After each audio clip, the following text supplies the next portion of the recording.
Hi, everyone. I'm Luis Cruz. Welcome to Heart of the Valley, a show about the people and organizations working to strengthen our communities and make the Central Valley a better place to live. Today, we are joined by Ray Kenga, founder and CEO of Rainbow of Light, and Ramiro Hernandez, administrative assistant for Deputy Director Dalvin Baker in the Department of Social Services, Child Welfare Services. Thank you both for joining us today. Ray, tell us a little bit about Rainbow of Light. How did that come about? Rainbow Light has been in the Central Valley for about 8 years now. It was created through, well, and more so inspired by the adoption of our boys. The day that we picked them up, when we found out we got permanent placement, we were handed, we got our kids with a trash bag, and it wasn't the ideal way that we wanted to experience that, but it was more so of the experience of that, and that's what inspired us to create a duffel bag drive to make sure that we can get all these bags out to our caseworkers, and they can place them in the trunk of their cars when they go out and pick up the kids and stuff, or and vice versa when parents come to pick them up to bring them home and stuff. So that's what inspired the nonprofit initially. But then from there on, it just kept growing from there in a sense of other ways that we were able to help our youth in foster care, and then just everywhere, other areas within our community, like our unhoused and everything else. So that was the initial start of it, was the adoption of our children and wanting to have duffel bags out for the kids. And talk a little bit about how, you're part of the LGBTQ community. So is that your clientele? How does that work? Initially, that was how it started as well, because we wanted to make sure that we were able to help other parents that wanted to adopt in the LGBTQ community. The process felt a little challenging in the beginning, and maybe it was just more of a mindset. But at the same time, we did find it challenging at times, but the community overall was such a big inspiration to us, because all the help and all the love and support that came with it. So that inspired us to keep pushing through. And we had probably the quickest, according to our judge at the day of adoption, that was the fastest adoption he's ever seen. The process took us 9 months, and in some cases it can take a lot longer. We were just those persistent parents that we showed up to every court case that we didn't even need to be at, but we were there. And that motivated us to keep going with it, but more so with our kids. We just wanted to make sure that we gave them the best home and environment possible.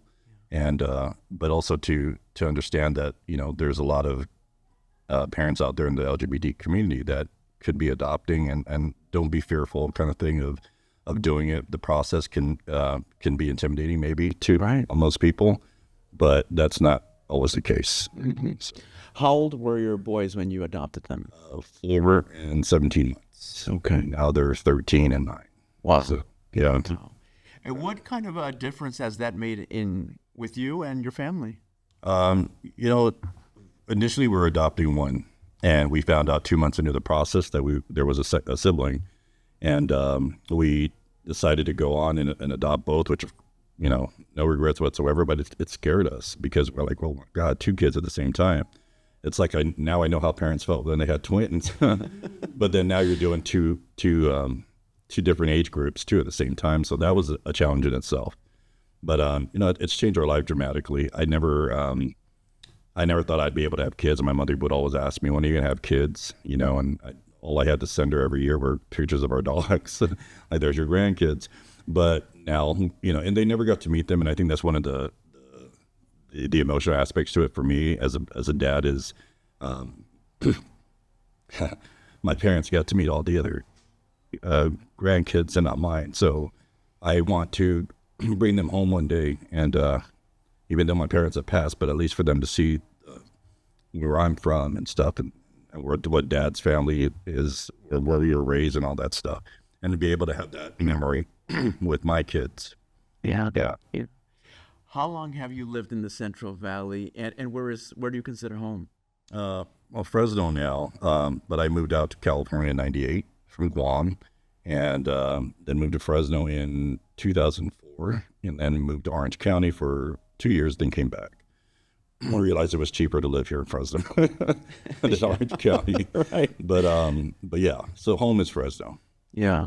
Yeah. What do you want people to understand about your type of work? Why this work matters? It matters because in the beginning when I started to do it, I used to think that if I didn't do it, no one's going to know. And if I didn't do the work, that people won't see that you can be a gay parent and adopt.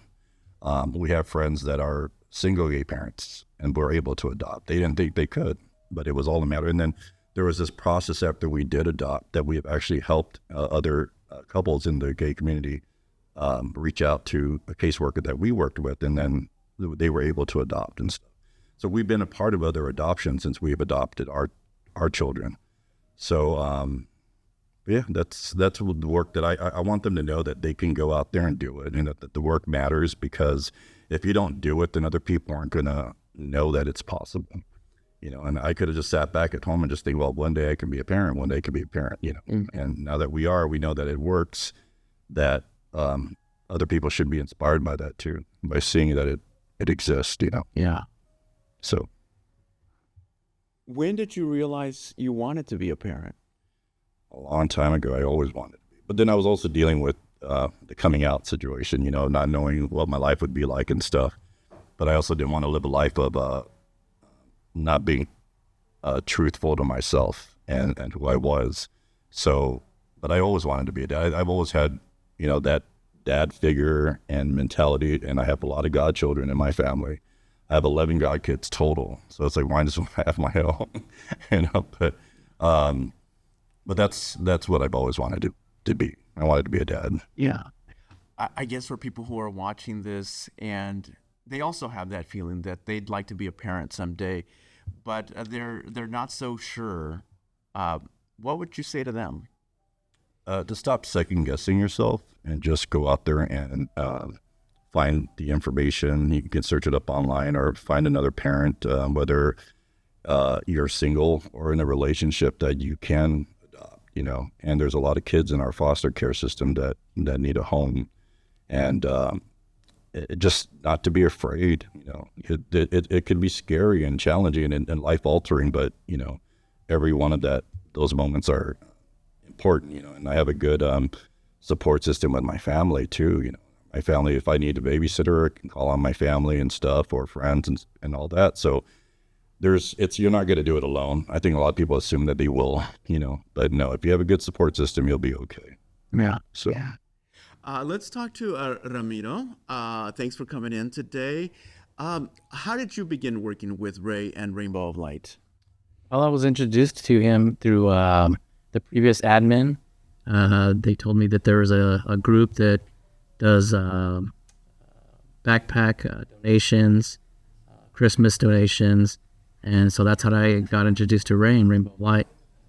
Okay. Yeah, and talk a little bit about the need here in Fresno County. The need is overwhelming. I mean, you got to think about your own children and what you have to provide for them on a daily basis, weekly basis, yearly basis, with whether it be doctor appointments, whether it be school supplies, whether it be their normal day-to-day needs. So there's an overwhelming need for our community to come out and help children of Fresno County, especially children that have been put in a situation that they didn't ask to be put in. And so, for the community to pull together and, provide these children and give them, a fair shot at life. So organizations like Rainbow of Light, who are raising funds and also collecting backpacks and toys during the holidays, you find that very helpful. Yes, I do. I mean, I've been on the front lines with Ray, raising money and collecting items for backpacks. So I see the mechanics of it from the beginning all the way to the end, when the backpacks are being brought to my work, and then as soon as they come in through the front door, they go out to the back door to to kids that are starting school. They need school supplies. They don't have any school supplies. And the same thing with the toys. When Ray has brought the toys for children that are receiving services, once they come in, we divide them up into the age groups that Ray has provided to us, and then we send them right out to the children that are receiving services in Pleasant County. I've never been a part of something like this before, so it's touched me as well too as a dad, because I have children, and I couldn't think or feel like how it would be for my kids to be without. So Ray has brought a lot of fantastic he's brought a lot of I don't want to say this, a different view and outlook on nonprofit organizations, the LGBTQ community as well. I've seen it firsthand. They're very giving people, and so I just totally appreciate you, Ray. Thank you. All right. Thank you, Ramiro. I appreciate that. Coming up after the break, I do want to introduce you to a grandparent and a parent, and we'll talk about how Rainbow of Light has helped her and get some advice from her as well. So stay with us.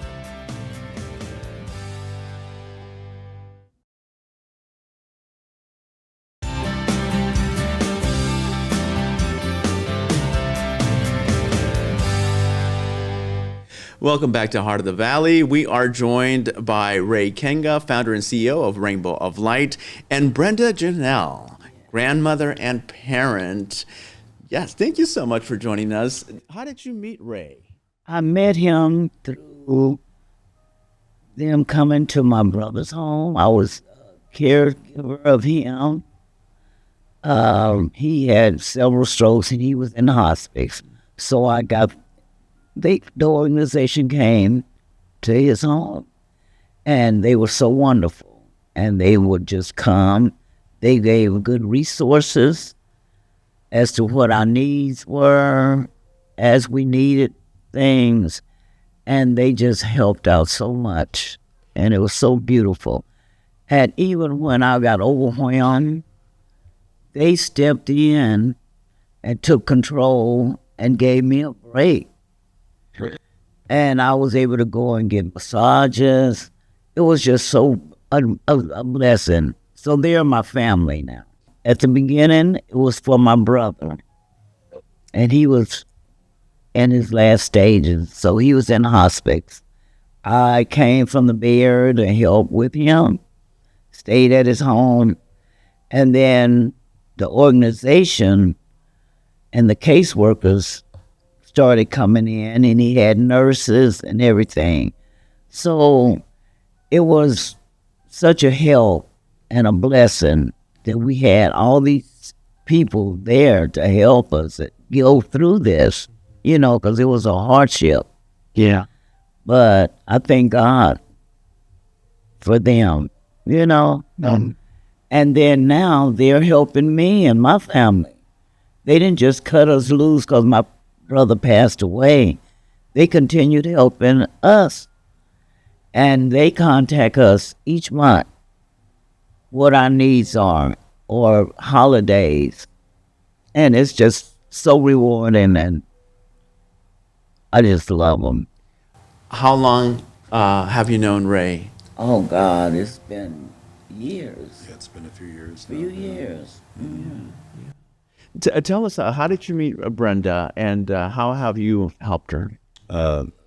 Brenda came to us through another organization that would reach out to us periodically and get needs for different families. And then we wanted to make sure, too, that we had physical contact and connection with the clients that the other organization was helping. So we reached out and made it a point to be the ones to physically go out and do the drop. So we use volunteers, too.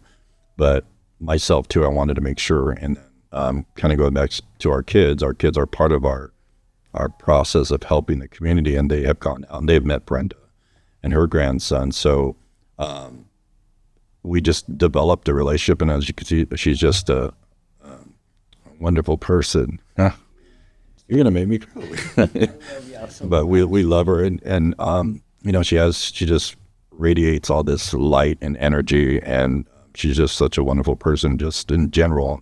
She reminds me of our mother who had passed, and just it's like you've known her all your life, and she's a great person, and it's been still at this time in her life and at her age taking care of her grandbaby and her son. She's still doing all of that, and as she said, she was helping her brother prior to, but then that relationship stopped. She sends us all these inspirational quotes every morning, and we love it. And but it's become family. But and she's helped us at some of our shoe drives too that we've had. Her grandson and her son. So it's a full circle type of moment with Brenda. Yeah. So we love it. We love her. Brenda, how old is your son and your grandson? My son, he's 34 now. Okay. And then my grandson, he's 5. And he gives me such inspiration, such a blessing. And they both keep me going. And I just love being a grandparent. And I learned from him. If he asks me, Granny, can I watch your TV? And I'll say, He'll say, no, Granny. It's either yes or no. And I say, okay.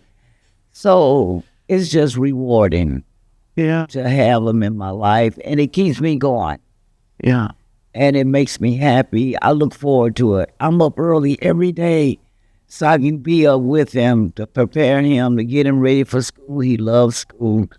And I just thank God for the organization. Well, with Rainbow of Light, we provide a lot of essential products for families. And we started off with Brenda giving her cleaning supplies, hygiene products, medical supplies such as bandages, stuff like that. Anything that families may need, pads and stuff like that. And then it just kind of grew from there. And then over the holidays, we would stop by and drop more stuff as they need, and stuff. But or backpacks for her grandson and stuff like that. And during the holidays with the gift wrapping, we would drop off toys to her too as well. So it wasn't just the essential products. It was kind of everything else that was needed your day to day. So the only thing we don't do, we're not a food bank, but we provide a lot of the basic essentials. Yeah. And it's just a blessing. And I appreciate them so much. And I don't have to call them. So they'll just come. Sometime I'll call them and tell them what my needs are, what I need. And they will come, either Mr. Ray or his sister in the organization. And I'm there for them. I want to help give back too, as well. Because they my family. Yeah. And I love them so much. And I appreciate this service that they offer. Yeah. It's great. That's great. And what kind of impact has Ray and Rainbow of Light have had on you? The impact is that there's always someone there to help. And it's a burden off of me to know that there are organizations out there. And if it's something that I don't know, they know. And they do the footwork. And I appreciate that. I don't have to be reading all these paperwork or all that. They just come through and they are champs in my life. I appreciate it. So they have impacted me so much that I want to do the same thing. I might look, I try to keep it going. I try to keep doing things. Even at my age, I still want to be out there in the community to give back. If whatever they need me, anytime they need me, I'll be there for them. Because they were always there for me. And I appreciate that. That's a blessing. I feel like God placed us together for a reason. And it was a purpose. And He led me to the right people at the right time, and they never left me. So, and I appreciate it. And I know anybody that needs anything, it doesn't matter what, they're going to be there. If they have it, they're going to do it. you know. So I thank them for that. Thank you, Brenda. Thank you. Me too. Ray, how would you describe Rainbow of Light? It started one way and it ended up many ways in a sense, because it wasn't supposed to just, I thought it was supposed to just be focused towards our foster care, and our LGBTQ community, but our unhoused, being a part of that and going out and donating to our unhoused and being part of their vaccination process when the other organizations that we help and provide work to, they give us that opportunity to join them and be a part of that. Also the kids that don't get adopted, that age out of the system, we have helped them transition into homes. So that was like a full circle moment too. So I think over time and over the years, Rainbow of Light has been more than just this one pocket. It's kind of filled with everything else. So there are just many things that we've done to where we can't just be labeled as, well, they just help this part of the community or that part of the community. There's a lot of areas in our community that is untouched, that needs to be addressed and be focused on, because it's so easy to just say, oh, all the kids need help, which they do. But there's a lot of what is being overlooked a lot of the times is there's teenagers in our foster youth. So that's why when we do toy drives, we try to get people to do, like headphones and stuff like that, things that will be more geared towards our older children in foster care. And then we've helped the kids that have aged out and move into their apartments by we would do call outs on our nonprofit. We need beds, we need, furniture for these kids, clothing and stuff like that. And then we would go out and deliver that. And in some cases, we've gone in and helped them set up the furniture, and stuff like that. And just to see that impact that it has for them, that to feel that it doesn't have, that when they age out, that no one's going to help, but there's people out there, to where we even get accountants to help them to do their tax returns, to show them how to file their taxes and stuff like that. So again, many aspects to Rainbow Light than just that one pocket. How are you funded and how can people help? We've been more of a product-driven nonprofit. The monetary side of it and donations we need, and that helps us to pay for our storage facility that we store all these donations at, because Amazon Fresno has been such a big part of how we are able to do the work we do too, by them providing a lot of these donations every 3 to 4 months. And so we needed a big space for that. And our units cost anywhere between $600 to $700 a month. So there'll be times where I don't get the funding, and we would have to make Olympias and do Olympia drives. It's like anything to make it work. Because in the very beginning, as partner and I, we were always giving and putting out into the community. I did not know how to ask people.